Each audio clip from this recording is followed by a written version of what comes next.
This is a video to cover the Supplement Shop Scorecard, okay? This was created specifically to show you where the constraints are in your business.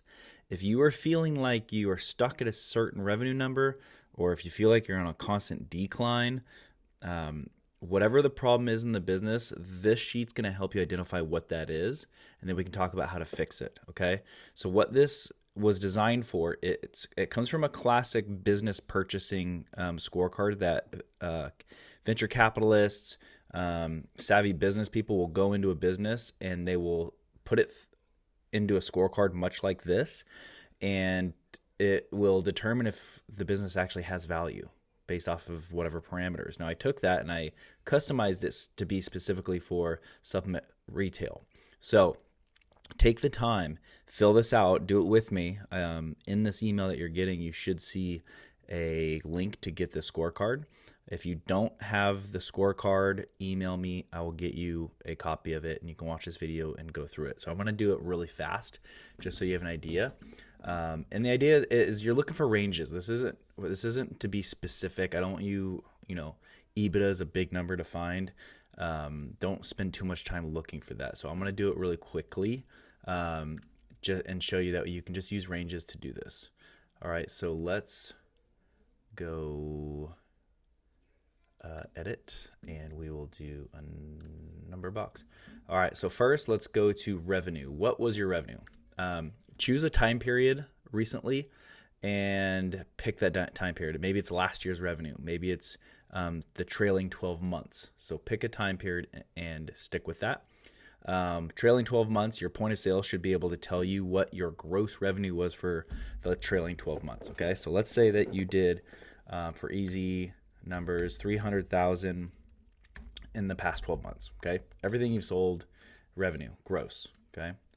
Now, EBITDA is a big number. If you want to do EBITDA, if you go to the next page, this will tell you exactly how to get it. But basically, it's EBITDA. Then you take your cost of goods sold, you cut out taxes, amortization, things like that, and then you add back the rest. And so I'm just going to keep it simple, and we'll get to what your net profit is. It's not, EBITDA is not your net profit, but it'll be pretty close considering. So let's call it 100,000. Okay, so basically this would be after your operating expenses and other details, right? So you follow this if you want to get exact. But what we're going for is a range here. Okay, we're trying to get you a revenue score. All right, and you may be able to just do this off the back of your head because you know generally what your profit is. So EBITDA is not profit, but it's close. It gets very detailed. And it's a good number to know. So take the time if you want to and go through the instructions on the second page. But let's call it 100,000 is what you profited. Okay. And column B is basically where do you land in this range? Okay. So if you are 100,000, you're at the very low end of this range. Okay. And so you're going to score this 1.5 number. Okay. If you land higher up in one of these, you get a bigger number. So we're just going to put in the 1.5. And this is basically just to set your baseline of your value. Okay. So we'll give you a 1.5. So this is like a scoring. In the B, it's like a scoring column. So you scored a 1.5. All right. Now, value adders. What are things that make your business valuable?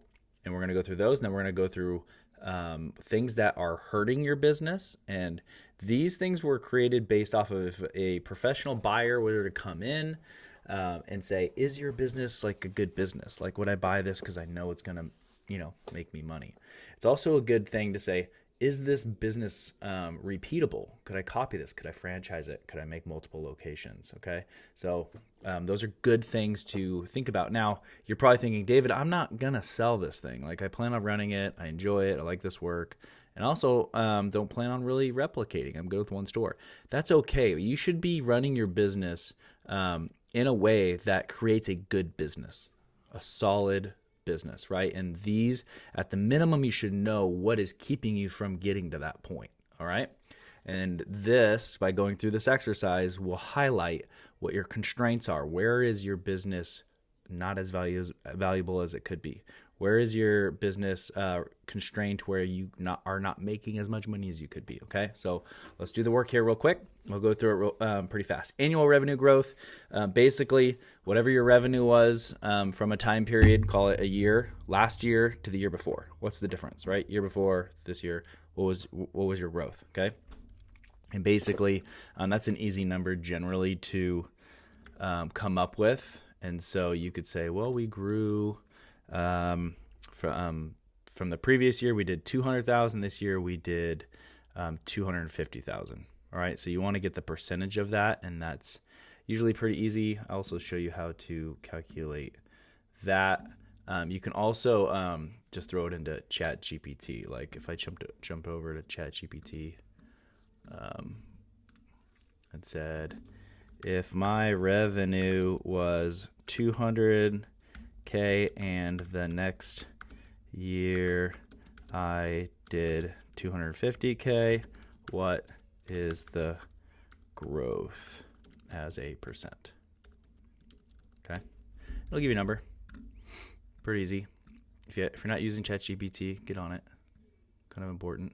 And 25% growth. Okay, so we're gonna see where we land in this range. We land in the lower range, so 25% growth is as much as it feels good from a professional business buyer coming in looking on whether or not I want to buy this thing. You're gonna land in the lower range of that. So we're gonna put a 0 here. All right, and don't get discouraged if you're getting zeros. Okay, I'll show you why. It just shows opportunity for improvement. Okay. Next customer, average new customers per month. You might be able to look in your point of sale and do this based off transactions, or you can look on your Embody and maybe use that number, like how many more weigh-ins do you do from the year before. Fitmanager could help you identify that based off the weigh-ins. But you may know, maybe your loyalty system may even spit this number out, right? New customers per month. And let's say you're confidently and consistently doing 30 new customers a month. And you go over here, and I'm just picking these out of what I usually hear shops say. So again, that's our score. Pick our range. That's our score. Now we're going to average quarter customer return rate. All right. Basically, if you get a new customer, how many times can you expect them confidently to come back in a 3-month period? All right. Some people are like, well, they come back once a month by and large. Sometimes it's more. So get a consistent range. Again, this doesn't need to be perfect. You can ballpark it. And so let's say 3, which is pretty good if you can get a customer to come back 3 times. So now the question is, where do you land? 2 to 5. So you get a 1. We're on the board. Now, average order value. You can get this from your point of sale. Your point of sale should just spit this number out. If it doesn't, then just take your total number, like for a month, take your total sales for a month and divide it by the total number of transactions. Okay. Again, the second page will tell you how to do that, or third page will tell you how to do that. All right. But it's basically all the money you made in a time period and then how many times you bought, and that'll give you your average. So we will go average order value, and that'll be a dollar amount. So let's say 65 is common. We see a lot of $65 stores per average. I know you sell sometimes big stacks, sometimes you sell small stacks. So your point of sale will spit that number out. Okay. So 65 falls into the 1.5 range. All right. That's pretty good. If you're doing 1.5 on average, you're doing $65 on average per transaction, you're doing pretty good, because you do have like people just buying the RTDs, and then you have people buying full stacks, and they average out. So make sure you get that number. Now, size of customer list. Fitmanager will show you how many customers you have in Fitmanager. This would be total contacts. If you have an email or phone number, total number of people you can reach out to today. All right. Let's say that you have 7,000. That would put you in the middle range, okay, which gives you 1 point. And this is an important number, and I'm sure you know why. When a professional buyer or any kind of buyer comes in and says they want to know, they're buying how much you can prove that you've penetrated that territory, right? And so if you have 7, 10, 15,000 emails, that's valuable to them, and they're going to use that as a real purchase point, right? Now they want you to add all these boxes up right here, 3B, 4B, 5B, 7B. That's these. So we have 3.5.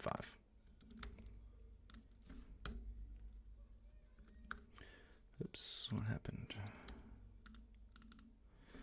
3.5 is our total. All right. Subtractors. These are things that are hurting your business. It'll be things like the likelihood of your ability to bring customers in, the likelihood of how effective your marketing is, the ability to see how the store is doing from data. So let's go through these one by one. Core person risk. Core person risk is, does the store require you to be successful, or any one person, right? If it's you, or if it's maybe your spouse, if they're not in the store, you're not making money. If that's true, then you suffer from core person risk. Okay. So you would just say yes or no, and be real with yourself, right? I mean, if you are not in your store and it's 100% staff run, or you have a manager, then you're doing well, right? A manager could do it. And a good question is, if your manager quit, could you replace them quickly? Okay. Most shop owners I meet with are, if I'm not in the store, product's not moving. Okay. So if that's true for you, then you get a 3 on the subtractor. Revenue channel risk. How many channels do you have to sell, right? Or is it just supplements? Are you selling supplements and apparel? Are you selling supplements, apparel, and a subscription, right? If you are only selling one thing or two things, you are probably at risk of revenue channel risk, okay? So yes or no, meaning if supplements couldn't be shipped to the U.S. because of some shipping meltdown and you couldn't get product, or all the product you sold ended up running out, would your store go down, or could you say, no, I can continue selling these other things? So if that's a yes, mark that, all right? And I'll talk to you about how to get out of that. Most supplement stores are a yes on this, just so you know. Okay.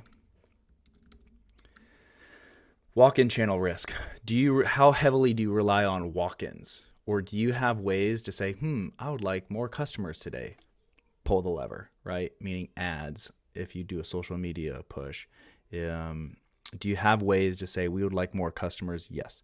Or do you just sit around waiting for walk-ins? And maybe you're in a really good area and you have plenty of walk-ins. But if that's true, what if those turn off, right? If your walk-ins just stop coming in, would you still see new people coming into the store? Do you have the ability to generate new people outside of your walk-ins? Most of the shop, this is a yes for a risk. Almost all of them. And so we will put a risk. Data risk.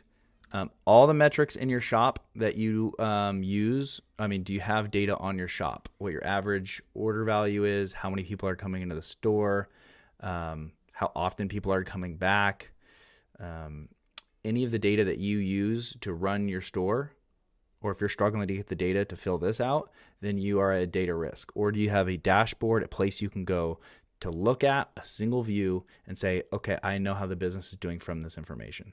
Most shop owners are a yes at risk on this. They really don't have that information in a single place. And you want to get it to a point where you have access to that and it's being delivered to you actively. Okay.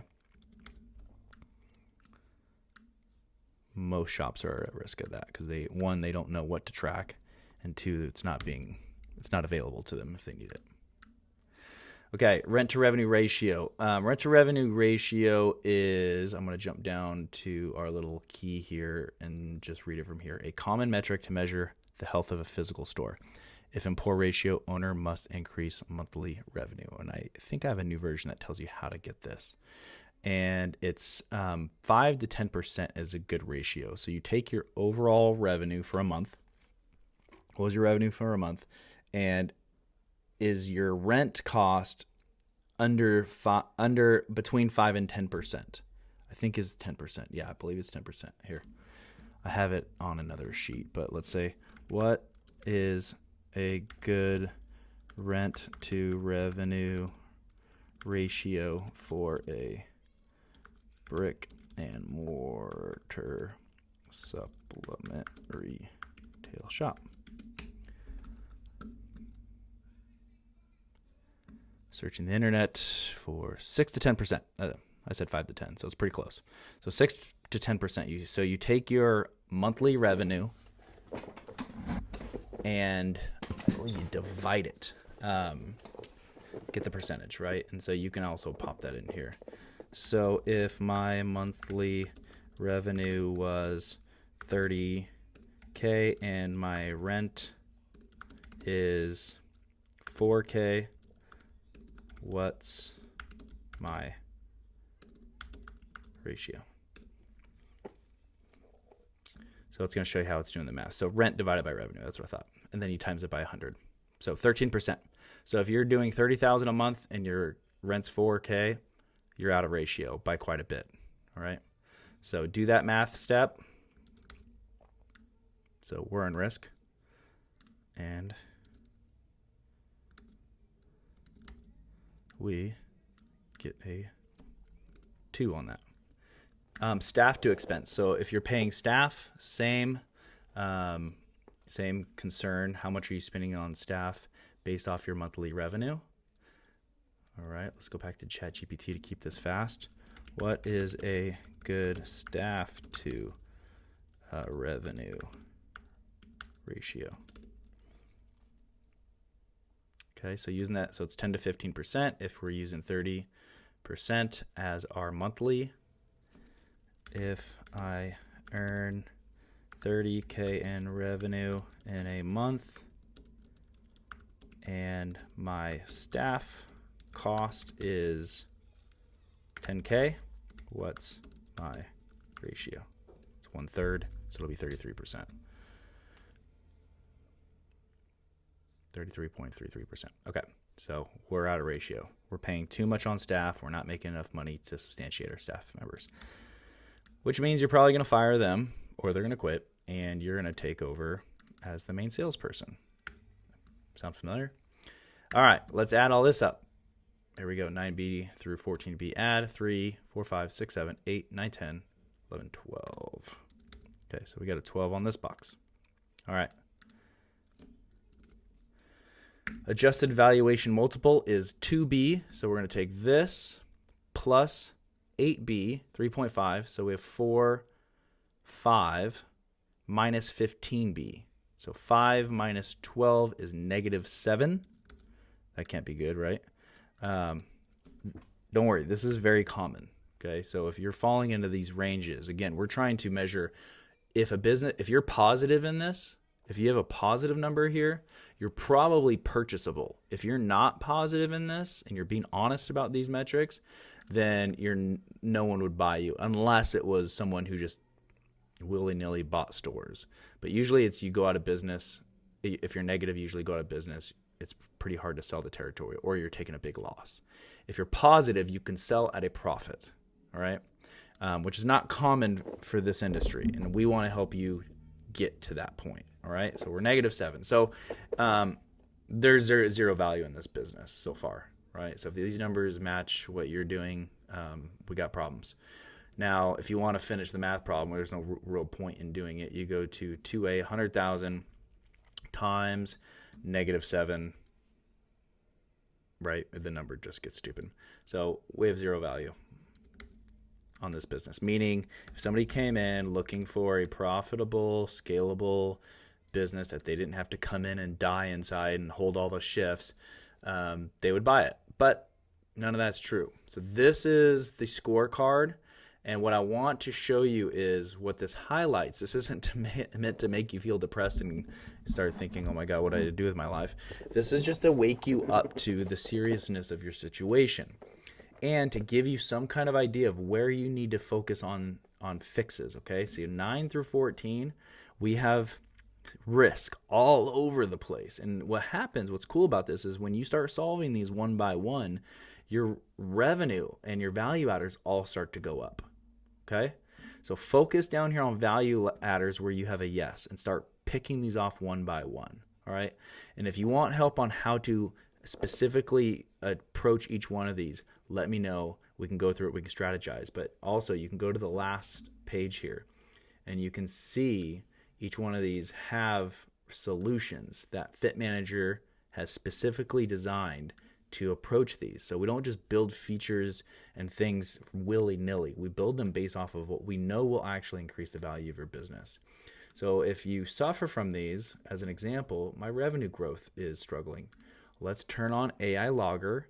Let's turn on a subscription in your store, and let's get product suggestions activated. That's going to product suggestions are going to suggest products based off what the people need, right?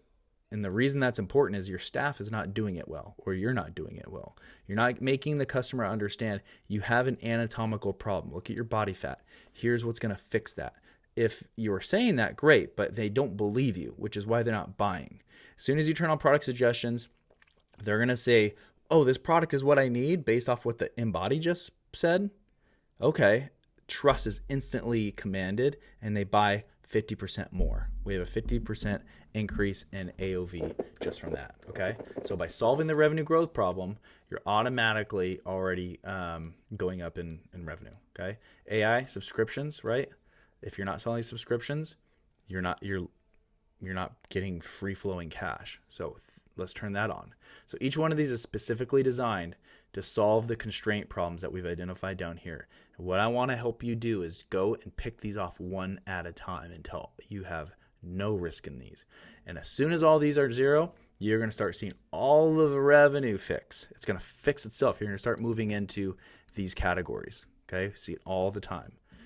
And now you have a valuable company. And guess what? You'll be working less than you ever did. Isn't that insane? You'll move your store into these categories of revenue, and you'll be working less, right? What's going to happen is you're going to be like, wow, I now have the time to do other things. I have the time to go build other businesses, or this one's valuable enough to replicate and create additional shops, or I can sell at a profit. That's where you want to be. I know you bought this business so that you could be there. Let's get you there. Let us help you get you there. All right. You have any questions? Book time with me. I'll have the link here in the email, or in the email where you found this, and we'll strategize. We'll go through it together. We'll review your numbers. I'll answer any questions, and then we'll talk about what do we have to do to start solving these constraints one at a time so that you can have a healthy business. All right. Hopefully I'll hear from you. Thanks so much for your time.